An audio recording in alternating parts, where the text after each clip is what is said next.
Hi, everyone. Good evening, Yellow Hearts. Hi, hi, hi. How's everyone, guys? Good evening, by the way. And before we start, I want to introduce myself. This is Ataraxia. I think we have already met last October last year, right? So this is me again, your host for tonight.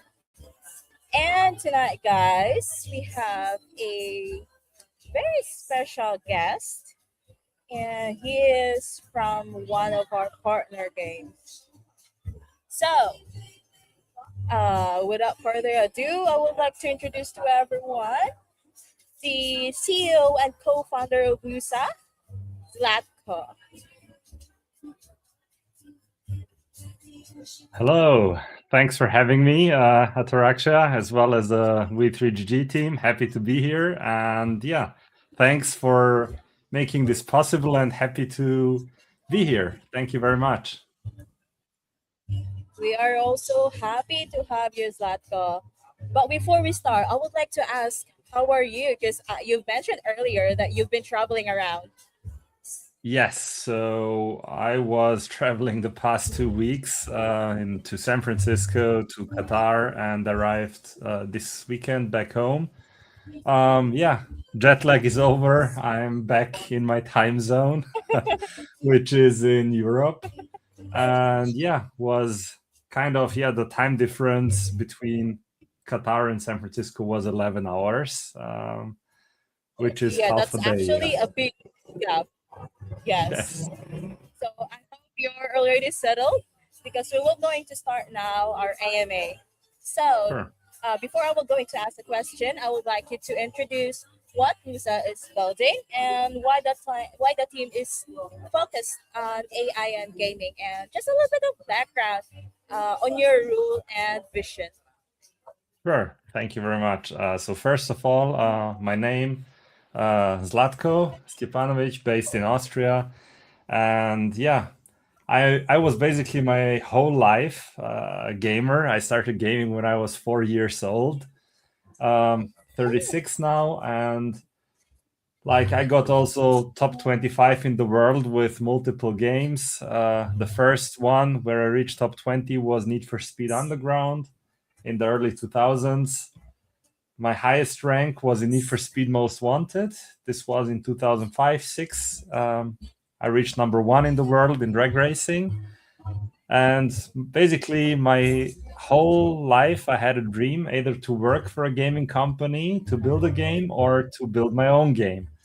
So in 2022, we started building basically LUSSA. And what is it about?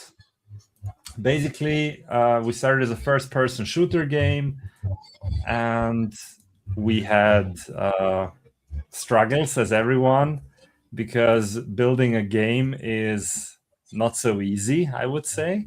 And then we started building tools to ship content faster, make content better, basically to increase the speed of the iterations of the game.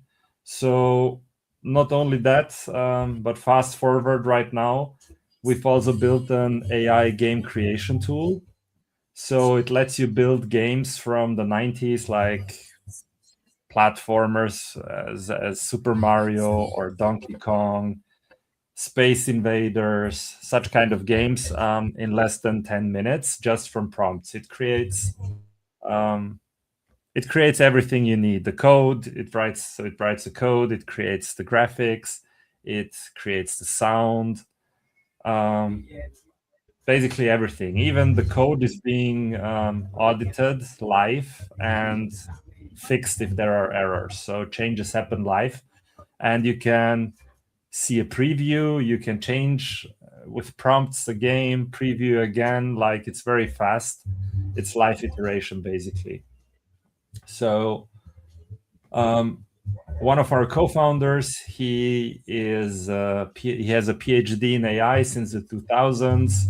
the rest of the co-founders, either professional gamers or gamers in general.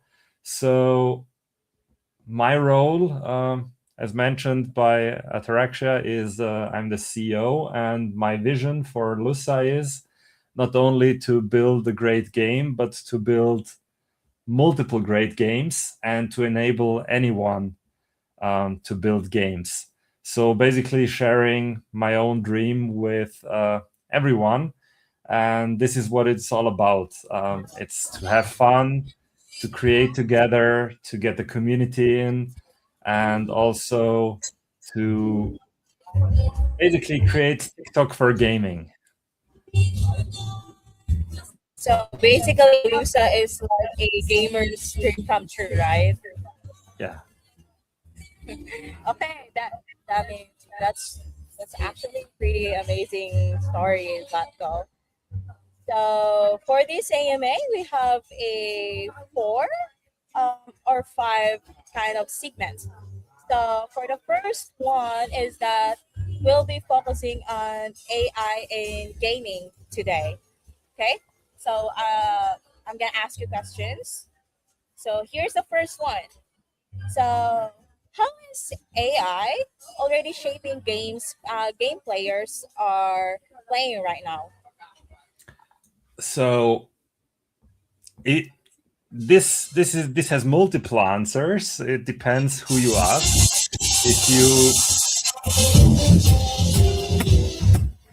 If you watch some surveys or read some surveys that were done by indie studios or big publishers, most of the game studios use AI for pre-production, so concept art or writing initial code. But almost no one used it like 3, 4, 5 months ago in production, while we were using it from the very beginning in production. So we're basically able through AI tools to build write code or build tools 50-60% faster. And this is one part on the production side. But AI is already deeply embedded in games, just not in very flashy ways as you would like ChatGPT or whatever. Yes. It's mainly used in three areas. It's in behavioral systems, so enemies, NPCs, squad mates, crowd logic. And it's been used not only since a few years, but since 20 years. The other part is life operations and balancing. So difficult tuning of the games, matchmaking, economy tweaks, and also content support. So animation blending, voice cleanup, asset variation, but also filtering basically noise from real feedback from the community. Most players today experience AI as smoothness, fewer bugs, smarter enemies, fairer matchmaking, but those are not AI features, but AI is used for that. Basically, they just don't experience it as that.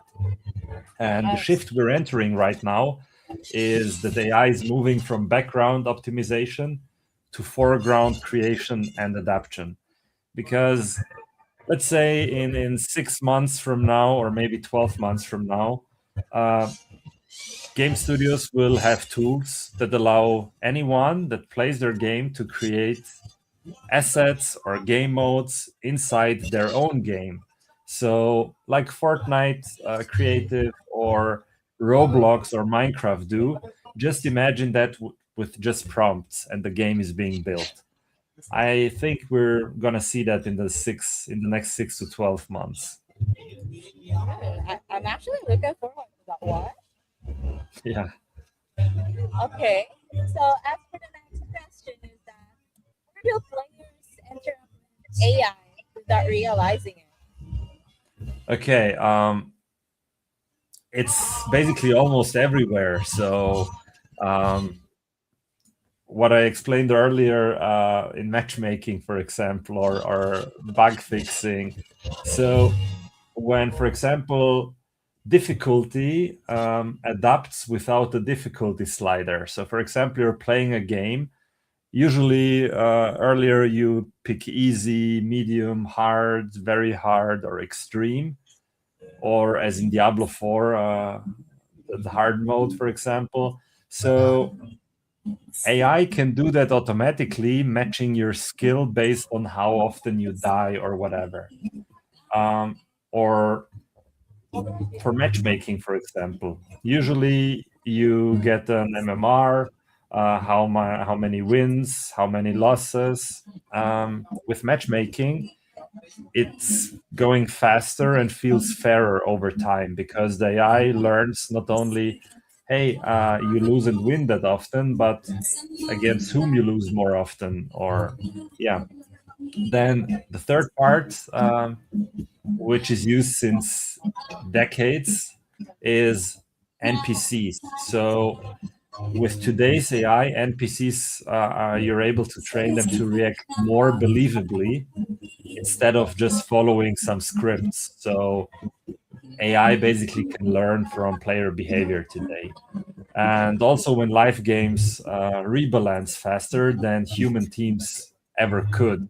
So you could basically take two AI agents and let them play against each other with different characters or different weapons and to test balancing of the game. So players don't notice AI when it works well.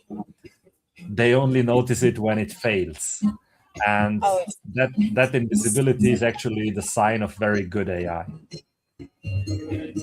actually, as for my point of view, I think AI has been already, like as you've said, it's already in the background ever since before. It's just Yeah, that right now it has been optimized and it's already in the front line of developing exactly. things. Yeah. Exactly. The Okay. the thing that we saw in the past few weeks is some game studio said, "Hey, we created this with AI. We created this with AI," and the players were like, "Oh no, this is created with AI." But AI is already within gaming since ever. Yes. Yes, Yeah. exactly. It's just that right now AI is more visible to everyone. Okay, so here's the next question. So for yellow hearts, what changes should gamers start noticing first? So the Okay. very visible one, like the obvious. Okay. So the first noticeable changes won't be things like AI does this. No, they'll feel like games are responding faster to player behavior, or even I think I know there's technology being built to populate even servers. So you could enter a server. Let's say you're playing Grand Theft Auto 6. You're going inside a bar. There are people around, real people, but also AI agents, and you could talk with the waiter, and he would answer you. Or you talk to another person, and the person answers you, and you don't know if that's the person. So when you will notice is when you go away and come in a week or two later back, and the AI asks you where you are on your task, on your quest, how it went on the last discussion point. So AI will start responding, NPCs will start responding way faster to player behavior. And also fewer dead systems, like what I said, populating servers. There are games, they are great, but they lack traction. They don't have enough players, and AI could populate those servers. And the more people play, or the more populated the server is, the more impact it has in the overall game economy. So it won't feel abandoned like post launch because you could populate with AI. And also, more personalized pacing without breaking fairness. So what does it mean? You could use an AI coach, for example, an AI that follows you when you play and tells you, hey, you could have made this better, you could have peeked that corner, you wouldn't have been shot or whatever. Um, and everyone can use it to make themselves a better player. And also communities obviously having visible impact, not just feedback forms. So AI shows up first as responsiveness, not just as a spectacle or hey answering, but maybe someone on the community side already had exact the same feedback and the team is already working on. The AI could say, hey, this thank you for sending this bug or this feedback. The team is already working on it. It will be done by X amount of time, or in the next update you will see already changes. So this is where I think players and gamers will start noticing first. Okay. Okay. Yellow Hearts, you've heard that, right? So I want to hear your feedback once you have already played LUSSA, okay? So for the next segment here is about the game AI and game development. So we're just gonna delve a little bit deeper about the game development here. And the first question is how does AI change how studios understand players and communities? Yeah. So this is what's lacking in the past few years in the industry, I would say. Let's say 15, 20 years ago, how games were built, they were new. You experience every time something new. Right now, there's a lot of repetition, recycled content. It's always the same, just packed a little bit different. And that's why we see players jumping basically from game to game. The studios should listen more to their players and to their community. So with AI enabling like you can feed surveys into it, feedback. It can filter social media noise. Like there will be always one person that will not like something in the game, and the person will keep complaining, but maybe the other players like exactly that. So the AI can filter the noise from like, hey, 20% of the people don't like that, instead of, hey, just 2 persons don't like that. So telemetry dashboards, AI lets basically teams move from reactive analytics to behavioral understanding to make changes in the game. So instead of asking, what did players click? We can ask now, why did players behave this way? And what are they trying to achieve? So I see there a massive shift. AI can detect patterns of intent and not just the metrics that we were used to. I see. I see. Okay. For the next question is can AI help developers respond faster and better to player feedback? I think it's already connected to what you have already said. Yes. Yes. So the real power here is what I said, filtering real signal from noise. So there are players that sometimes give conflicting feedback. Someone says this is too hard, while someone says this is too easy. Someone says this is boring, this is stressful. So you will always find people, for some it's too easy, for some it's too hard. And AI can now cluster feedback by, hey, this player is a very skilled player, this is why it's too easy for him. Or this is a new player, first time in his life playing this type of genre. This is why it's hard for him.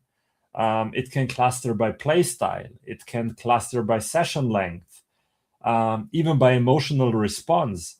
So let's say a person, you're a streamer, you're used to play games 6 hours a day, 8 hours a day, or you're a pro gamer playing 10, 12 hours a day.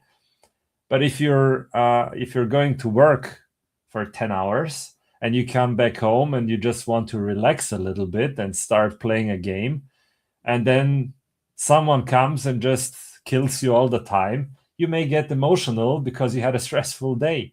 So the AI can detect that, and we as developers can stop reacting emotionally, because maybe this person's or the people just had a bad day. We can see that through AI very easy. It can cluster it, and we can then start responding like surgically, not hey, I have pain, here's a painkiller. No, we can see, okay, this person has pain here and here. We can find the root cause. So this is how we basically will use AI in the future for feedback and responding players. So it's like easier adjustments without a long process of recollecting the feedbacks of the players and apply it like later on, right? Yes. Yes. Okay, that's actually pretty amazing. So, from your experience, how does this change the relationship between players and the game teams?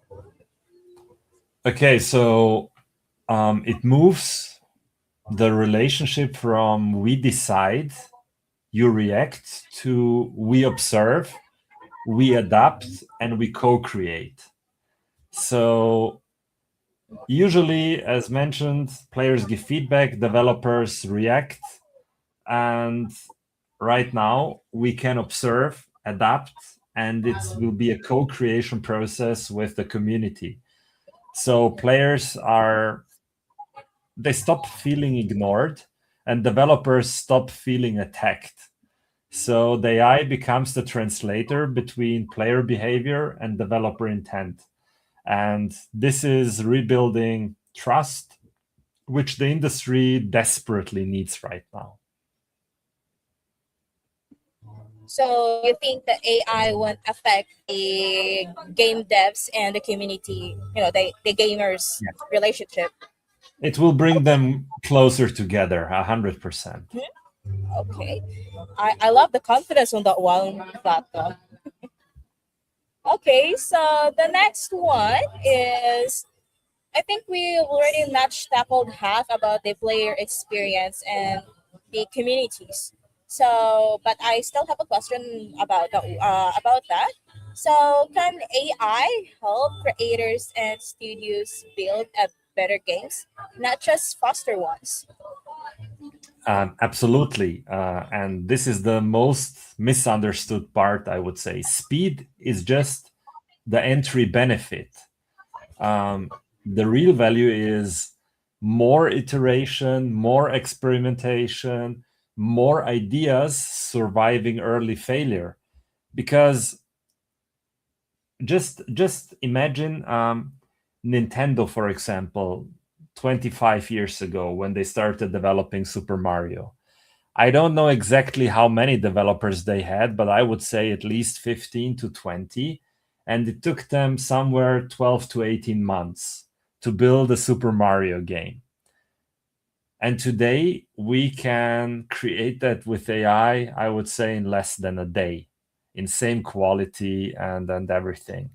So now every person on earth could become a game developer and develop games and share it with friends, make it available. Um, and when iteration is cheap, also creative risk increases. So it's also what game developers often have is scope creep. You want to do more and more and more and more. And with AI, this risk increases as well. So you still will be in need of humans to decide, okay, this is, we're doing it that way. This is good, but let's do it that way. And also, you will need people and humans for creativity, basically, taste, vision, design judgment. AI doesn't replace that. AI doesn't replace taste. It just amplifies them. We use AI as amplification, as a leverage for anyone who wants to build a game.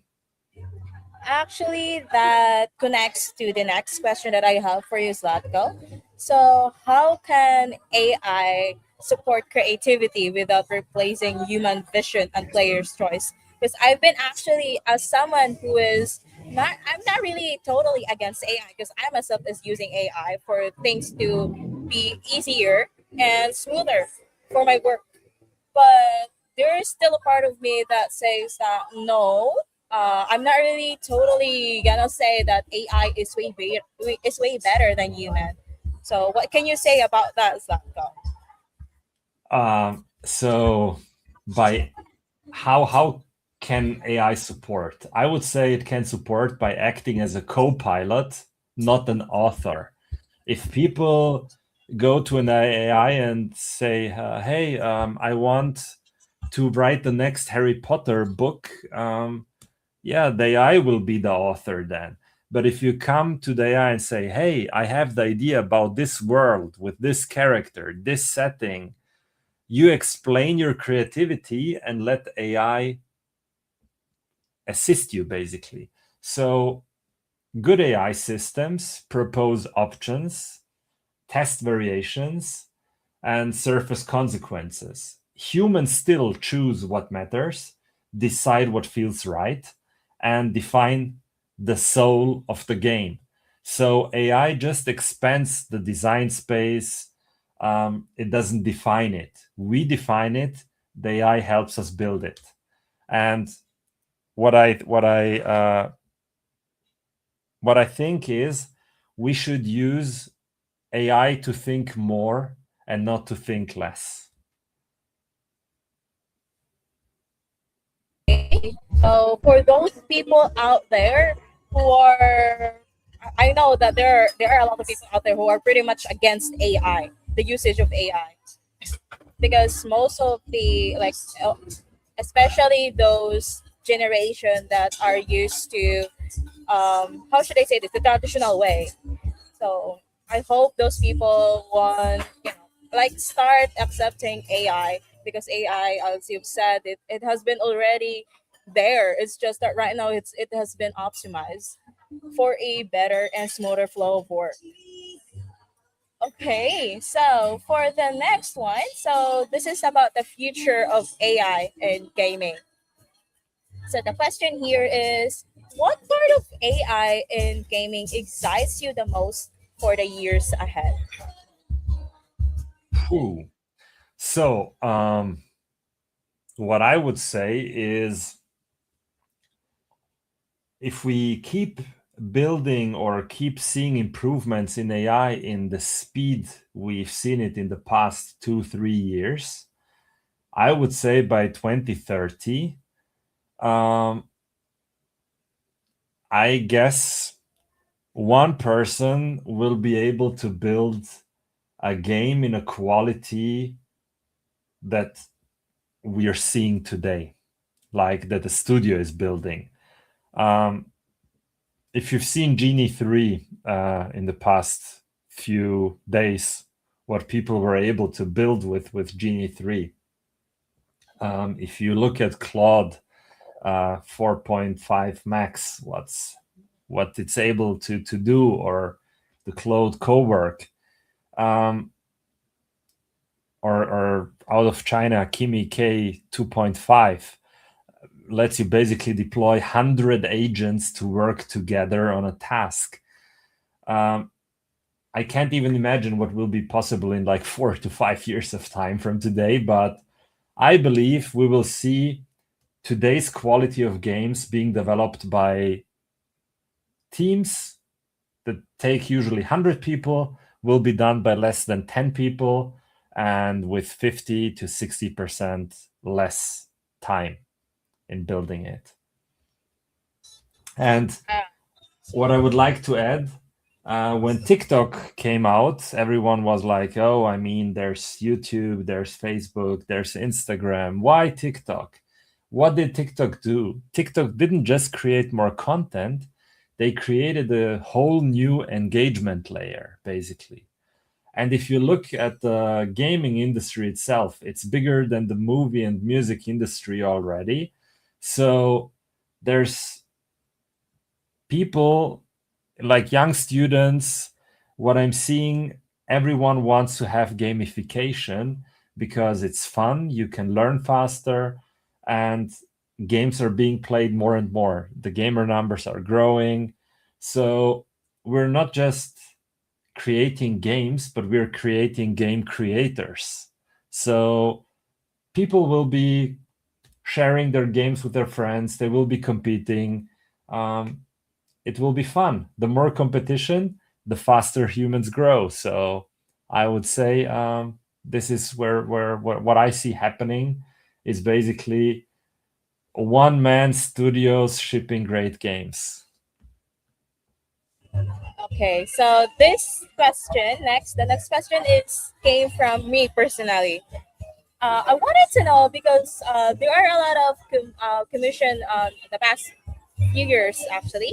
There's a lot of commission and online communities and online platforms that AI is getting scarier because it's really hard to differentiate which one is real and which one is AI unless you are a developer yourself or someone who is already have like a profession a professional looking AI or something like that.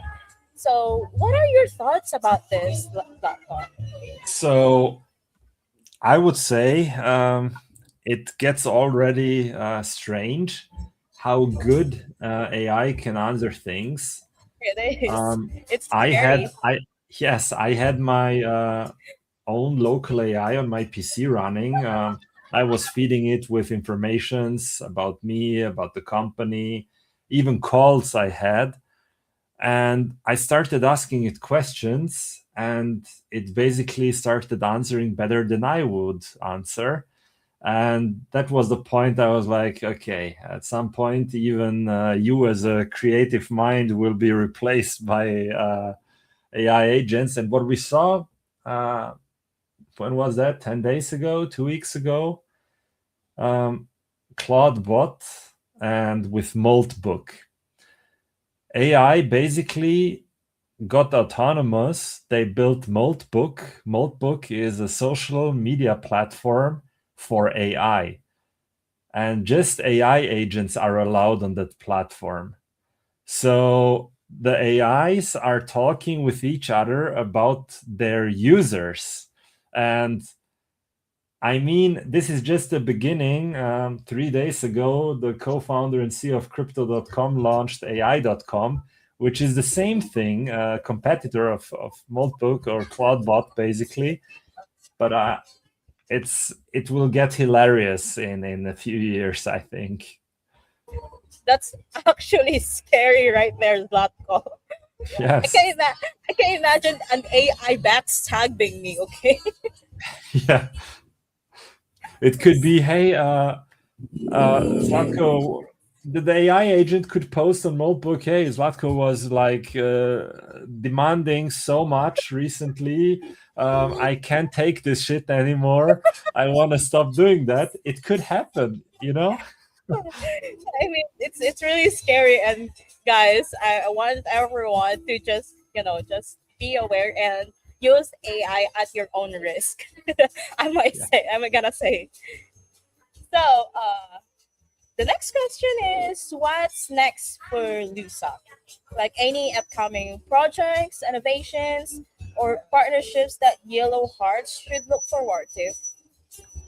Okay, so without going too deep, we're expanding our AI native creation tools. We're working always on that end. Also working on the game, scaling community, also community driven publishing. Um, we will soon launch the AI game creation platform for the public. We just implemented in January a self-publishing solution. So you could come to our platform, type a prompt, create a game, and publish it and share a link with your friends, just without coding experience, any knowledge. It's very easy, very user-friendly. The other thing is deepening AI-assisted gameplay systems. and also building partnerships that let creators ship faster without losing control. Yeah, and what should I say? Our goal is not to replace studios; it's to multiply them. I might as well try that platform of yours, Zlatko. Just wanna try my artistic side and let's see if it still exists in me. Of course, why not? I'm gonna let you know about my feedback on your platform, by the way. Just not too soon though, because I have a lot of work. Okay. Okay, as for the next one or the last one, not really the last one because we're still gonna collect questions from the community. So for the communities who are watching right now, please drop your questions so we can ask them to Zlatko. Okay, so the next question is any advice for players and communities on how to stay ahead as AI becomes a bigger part of gaming? Okay, so you mentioned something earlier, like the generation that, like, I am part of the generation when I was born. That Yeah, was a the time when traditional game, was. yes, like the millennials. Um, Yes. we're the generation that we witnessed. Hey, I have to go to a library to learn something. To hey, there is Google now. Hey, there is Facebook now. Hey, there is YouTube, and now there is AI. Um, we've seen all of it, and two key things that I would suggest to anyone: learn how systems work, not just how to win. Engage early because influence is highest before things get hard. Um, contribute, learn, use AI to not think less, use AI to think more, to improve yourself. And AI won't remove agency, but it will reward participation. So the future belongs to players who don't just consume games, but help shape them. I love that one. I love that one because I also agree with that one. Because as everyone already called AI best friend, the new best friend of people. But yeah, guys, we still people as AI also needs to consume data from us. As human also need to keep learning because there's no limit or stopping on learning new things. There's a lot of things that needed to be learned. To be honest. Okay, so now that is already done, we were going to pick some questions from the communities. Are you ready for this? Let's go. Yes. Okay, so here's the first question. So there's no name of where this question came from, but here it is. So just curious about LUSSA's direction, how it's gonna be. Will it be more like Apex or Call of Duty since there are already a lot of shooting games out there? Okay, so here's a small spoiler. We've built basically the groundwork of our game right now. You will experience in the next few days the game. It's We have a domination mode where you need to conquer a point and hold it, or team deathmatch. The long vision here is to be the EVE Online of shooters or Albion games. Like, we attach MMO style to the game. You don't pick a hero, you are a character and you can customize it to what you want to be. Do you want to be more tanky? Do you want to be more tactical, deploying drones, reviewing the map?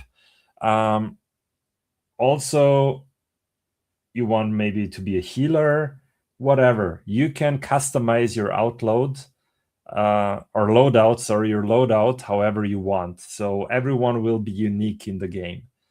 And we're exploring currently something we call war clones. So when you join a game, you join basically with 3 war clones. You're an operator and you run with one character, the other 2 are AI driven.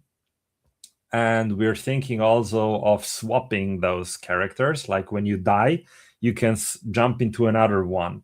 So we're exploring basically the limits, what is possible, but we won't be the next Apex or Call of Duty or the next Fortnite. We are LUSSA. We're building the final frontier. We're building our own legacy here. Okay, just a follow-up question on that one, Zlatko. Since in most games, customization is really not free. Like there's a limit. So this customization that you've said, are they like free to to customize your own character in game? Yes. Yes.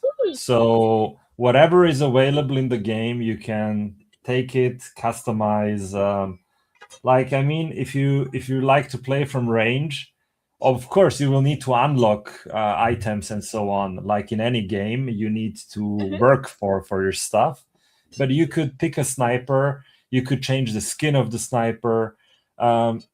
We want even this will not happen like very fast because these tools need to be built, but we want the people to offer an opportunity to build their own skins, characters, game modes even, but not to put them in the main game, but they can have custom games on custom servers. So they could enjoy it with their friends or with whoever they want. So for me, it's important. Like customization as a human being, you don't want to be same as everyone else. You want to be you. So this is what we want to enable in our game as well. So basically, all you have to do is just grind for the items that you needed for the customization. Yes. As someone who wants a unique character, I love that. That Thank okay, you. so here's the next question. So, what kind of impact does Maltbook have on LUSA? What kind of impact does? A Maltbook. I don't think. I mean, Maltbook will have an impact on anyone, but I don't know what kind of.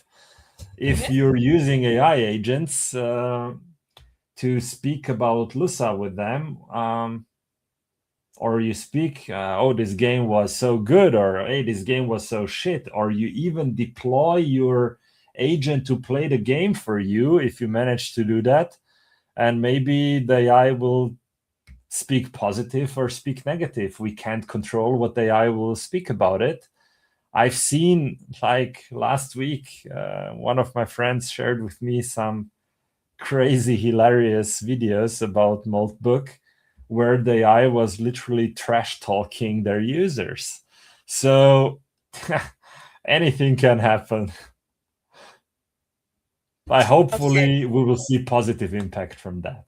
Yeah, I do really hope so too, because right now on TikTok specifically, AR is just, yeah, as I've said, it's getting scarier. So people are freaking out. Yes. Okay, so here's the next question. So, what AI tools would you recommend to new game developers who are just starting learning today? So, Um, we wanted to maximize the use of AI tools. okay, what I would suggest if you're just starting right now to build a new game, use something that's already out there. Pick an engine, Unreal Engine, Unity, Godot, Phaser, whatever you prefer. If you want a high quality, hyper realism, take Unreal Engine. If you want a 2D game, take Unity. There's basically more assets on Unity. Not telling Unity has no high quality, it has. And then pick some tools, AI tools like from Tencent, Hunyuan 3D. It lets you create 3D models very fast. You can create concepts of characters, weapons, objects, whatever. And obviously integrate GitHub Copilot in your coding in Visual Studio. You can pick Claude, ChatGPT, whatever, and just start creating a base game way faster than it was possible 6 months ago or a year ago. This is what I would recommend. use AI, ask ChatGPT, hey, I want to build a 2D game in Unity. Which AI tools would you recommend using? Copilot from GitHub, whatever. Ask AI what is best, but explain AI what you want to do. If you don't do that, you will get rubbish answers, not detailed enough that you can't use. So, yeah. Just better prompt on AI because AI, yeah, as I said, it will only just push whatever it thinks you. Yes. I mean, what I'm doing, I'm telling one AI, hey, I need a prompt for this AI. I want to do this and that. And the AI writes with a perfect prompt. So, yeah. Actually, I'm also guilty of that one because I'm also using 2 to 3 AIs just for a prompt. Yes. Okay, so there's a question here about LUSSA. Where can they play this game? So I would say reach out either for the playtest to V3GG. We distributed over 150 keys to them. So the game is right now only by invitation possible. So you need to get a key either from V3GG or directly from us at LUSSA. For that, you can reach out on our socials, Instagram, X, wherever you're following us. Just drop us a message and maybe you will be lucky and get a key. Or you can go to our website to the wait list and register yourself. There's the chance to be also inside. Just telling we have over 45,000 registrations already. So maybe you'll be more lucky hopping into our DMs. Okay, so just a follow up question on this one. Do the players need to do something before getting qualified on the whitelist or just registering or entering a community like us to be listed? Yes, so they could enter your community to be listed, or they could follow us on Instagram, Twitter, wherever they want to follow, TikTok. And just like when I was in the US a few weeks ago, I said, hey, we're now live on Steam. We will be sharing some keys. We shared a lot of keys. So we do from time to time such things when we say, hey, now this weekend, we're going to share a few keys. So if you're lucky, you will be among those people. Okay, so guys, you've heard that, right? So for those who are interested on playing LUSSA in its early stage, so don't forget to just join VGG, and maybe you're one of the lucky player to be picked. And also, I just also wanted to add that the KOL under VGG will also be participating on the LUSSA playtest, and maybe just maybe I am not sure yet, but maybe they will also create content about LUSSA. So yep, let's just see in the next following weeks. And okay, so that's pretty much it. The questions from the community, and okay, hmm. Do we? I think that's all. That's pretty much it, right? Yeah. Okay, that's pretty much it. So I hope the yellow cards have like the questions that you have in mind about AI on Lusa has been asked. But if you still have any questions about Lusa or any follow up questions or clarifications from what we have already discussed, feel free to just ping our moderators. We are they are be free to answer your questions. Okay, and also, guys, as Nita have said, so tomorrow we have a game night, and you can also get the access and Lusa in the game night, guys. So make sure that if you wanted to play Lusa, you should attend the game night. So maybe you are gonna be a lucky winner to be picked to play the Lusa. Okay, so thank you so much again, Zlatko, for joining us tonight. It's really I did really have fun, to be honest, talking about AI and its future. So Thank you do you very have much. Do you have Yeah, anything to promote or to plug or to to just add some to their sure. communities?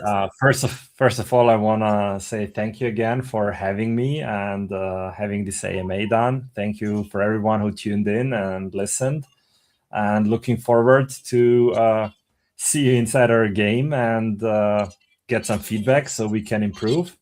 And also make sure to follow us on our socials. It's all LUSSA.io, so LUSSA.io.